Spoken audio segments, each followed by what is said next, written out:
Okay, let's speak about the concept of self-defense. What do you need to know about the concept of self-defense, especially the level of awareness that you should have around your surroundings? Okay. People have generally got a very strange idea of defending yourself purely because they watch too many movies, to be honest. These things look very cool in a movie, but in reality, it's a long-term commitment to teach your body to do these things and to react in an instantaneous fashion when and where it needs to.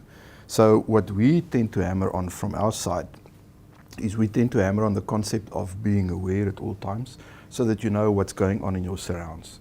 Because, well, you can just do a test when you go home this afternoon.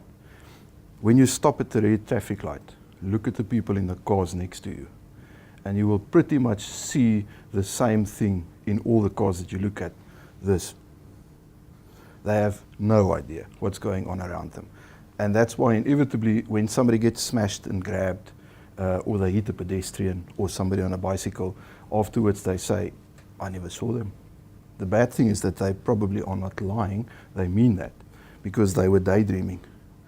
Their eyes were open, but they have no idea of what's going on. And that's what criminals really love, because it makes you so much more of an easy, soft target for them, because it gives them the best potential chance to get away unscathed without being caught or hurt in the process.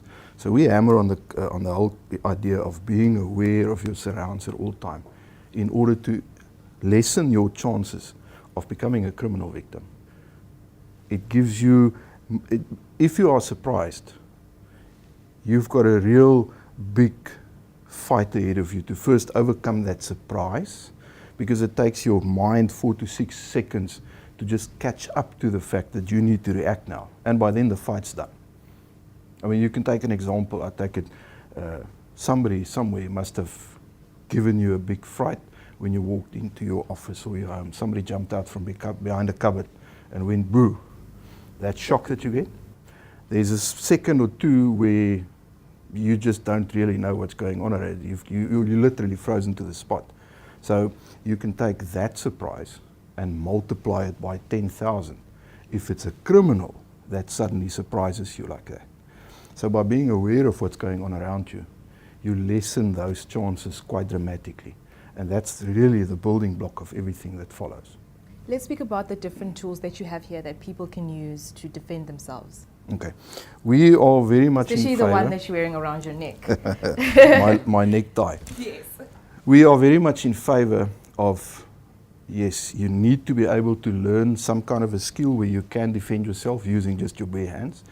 But that is something that you can go to a class or two and get an idea, and maybe take 1 or 2 of those ideas home with you and keep on practicing them.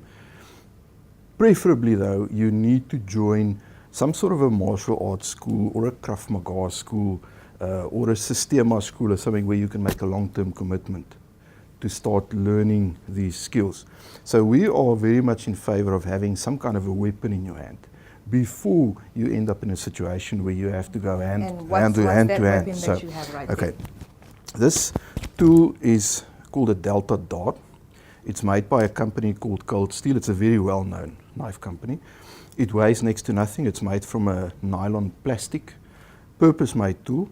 It is a deadly tool, and it's only a stabbing weapon. You would have seen in movies where they make a shiv from a spoon in a jail, where they stab somebody. It's the same kind of a concept, and that's also how you work with it. Very, very effective close-up defense tool. But again, doesn't matter what tool you use, this is a last final option. You're not just going to take this out if a guy starts bumping around in the bar, because then you're going to get locked up, you know. You have to be defending your life before you go this far. And what's the most important thing to do when you are in danger, or when you feel that you're in danger? Run. I feel very strongly about that. It's a difficult concept specifically for a lot of men, because we've got this little thing called testosterone. Okay, it's got advantages, but it also does definitely have some disadvantages. When it comes to a fight, it is best to try and get distance between yourself and that fight. Try and disengage from it.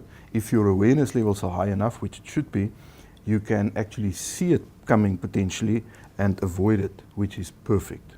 If you end up in a situation where you have to, it's best to try and play the lesser guy. You know, listen, I'm sorry. I'll buy you 3 drinks and then I'll leave and the bar's yours. Anything to rather get out of there without having to engage.